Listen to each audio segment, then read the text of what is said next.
இது Navee's diary. Working உமனோட lifestyle and day routine பார்க்கணுன்னா இந்த சேனலை சப்ஸ்கிரைப் பண்ணிவிட்டு வீடியோவை தொடர்ந்து பாருங்கள். இது ஒரு மிடில் கிளாஸ் ஒர்க்கிங் மாமோட lifestyle and day routine தான். இன்றைக்கி 26 ஜான்வரி. இன்றைக்கி சண்டே விலாக் தான் பார்க்க போகிறோம். சண்டே ஆஃப்டர்நூன்லேருந்து ஈவினிங் வரைக்கும் நான் என்ன பண்ணேன் அப்படின்றத தான் இந்த வீடியோவில் ஷேர் பண்ணியிருக்கேன். ஃப்ரைடே ஈவினிங்லேருந்து சரியான ஃபீவர் 2 நாளாக, அதனால ஒரு வேலையும் பார்க்க முடியல. இப்போ சண்டே கொஞ்சம் பெட்டராக இருந்ததுனால இன்றைக்கி எழுந்து வேலைகளை பார்க்க ஆரம்பிச்சிட்டேன். இங்கே வீட்டுக்கு எய்த்தாப்புலேயே அன்னாசி பழம் விற்றுட்டு இருந்தாங்க. எங்கள் 3 பேருக்கும் அன்னாசி பழம் அப்படின்னா ரொம்ப பிடிக்கும். ரவி வாங்கிட்டு வந்தாங்க. கடைக்காரவங்களே வெட்டியே கொடுத்துட்டாங்க தோலை.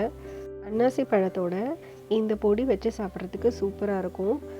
இந்த பொடியும் உப்பும் சரியான காம்பினேஷன். எனக்கு அன்னாசி பழம், கொய்யாப்பழம், மாங்காய், நெல்லிக்காய் இது எல்லாத்தோடையும் இந்த பொடி வச்சு சாப்பிட்றதுக்கு ரொம்ப பிடிக்கும். நம்ம சின்ன வயசுலேருந்து என்ன சாப்பிட்டு வளர்கிறோமோ அதுதான் நமக்கு ஃபேவரட்டான ஃபுட்டாக அமையுது.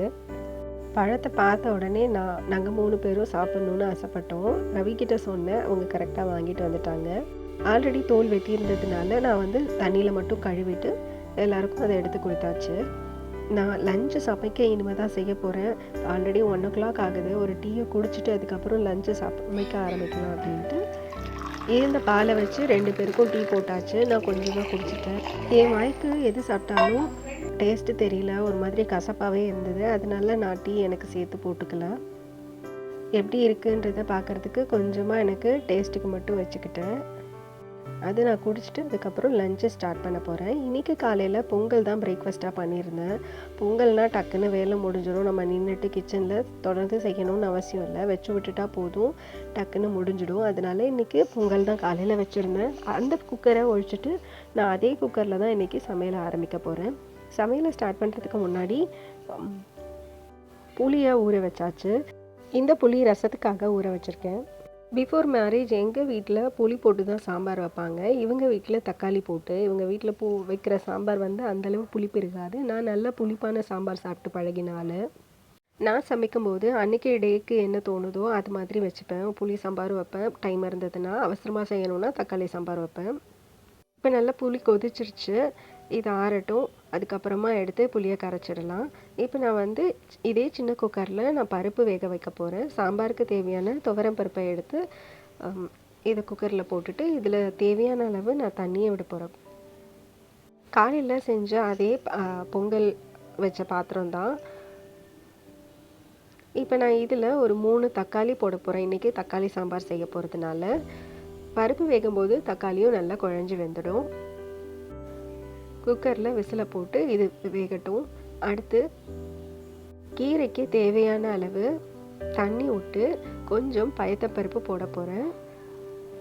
இப்போ பயத்தப்பருப்பு வெந்துட்டுருக்கட்டும். அதுக்குள்ளே நான் தேவையான அளவு பூண்டையும் ஒரு பெரிய வெங்காயத்தையும் பொடி பொடியாக கட் பண்ணி இந்த கொதிச்சிட்ருக்க பருப்பில் போட போகிறேன். பருப்பு கீரை செய்கிறதுக்கு எந்த அளவு வெங்காயம் சேர்க்குறீங்களோ அந்தளவு ரொம்ப நல்லாயிருக்கும். நான் ஒரு வெங்காயத்தில் பாதியை மட்டும் கட் பண்ணி அதை கீரைக்கு போட போகிறேன். மீதி வெங்காயத்தை நான் சாம்பாருக்கு யூஸ் பண்ணிப்பேன். கொஞ்சமாக சீரகம் போட்டு இது நல்லா கொதி வரட்டும்.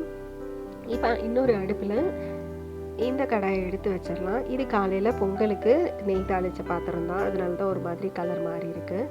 இப்போ இது கொதிக்கிறதுக்குள்ளேயே நான் கீரையை கட் பண்ணிக்கிறேன். இன்றைக்கி என்கிட்ட இருக்கிறது மணத்தக்காளி கீரை. இப்போ நான் கீரையை நல்ல பொடியாக நறுக்கிட்டு இதை நல்லா அலசிட போகிறேன். நான் ஆல்ரெடி கீரையை சுத்தம் பண்ணி வச்சதுனால நான் டக்குன்னு எடுத்து அரிஞ்சு இதை வாஷ் பண்ணி கொதிக்கிற தண்ணியில் போட்டுட்டேன். பயத்தப்பருப்பு நல்லா வேகட்டும். ஒரு பாதி வெந்ததுக்கப்புறம் கீரையை போட்டோன்னா வேலை சுலபமாக முடிஞ்சிடும்.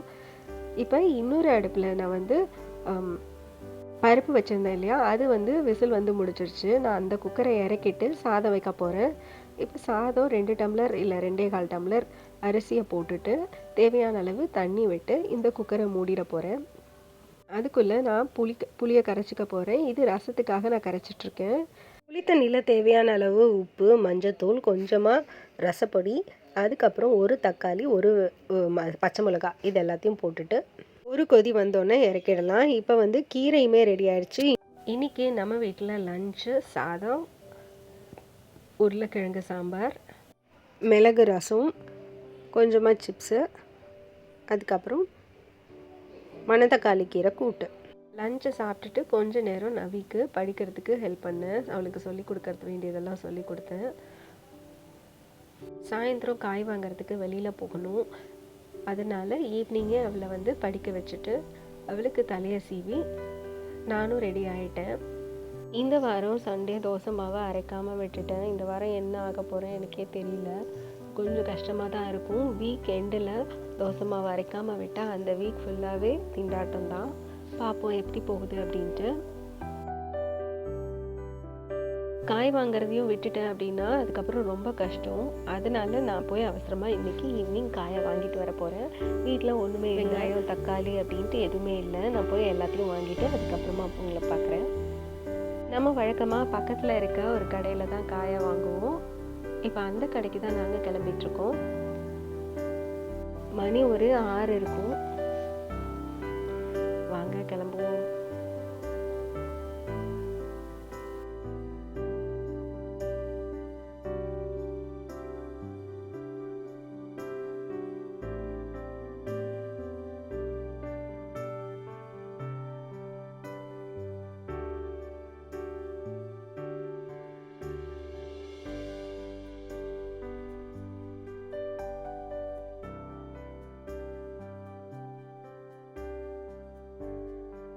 கடையில் எல்லாமே பயங்கர ஃப்ரெஷ்ஷாக இருந்தது. எதை வாங்குறது எதை விடுறது அப்படின்னு தெரியல. நான் ஏதோ கொஞ்சமாக வாங்கிட்டு வந்துட்டேன் இந்த வாரத்துக்கு தேவையானது.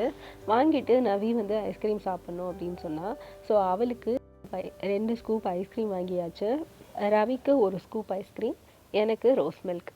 ஃபஸ்ட்டு கடைக்கு போகிறதுக்கு முன்னாடி ஒரு ரோஸ் மில்க் வாங்கி 3 பேரும் ஷேர் பண்ணிக்கலாம் அப்படின்ற ஐடியாவில் தான் உள்ளே போனோம்.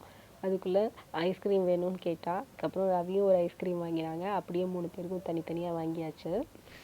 இதோட வீடியோவோட எண்டுக்கு வந்துட்டோம். இன்னொரு வீடியோவில் பார்ப்போம்.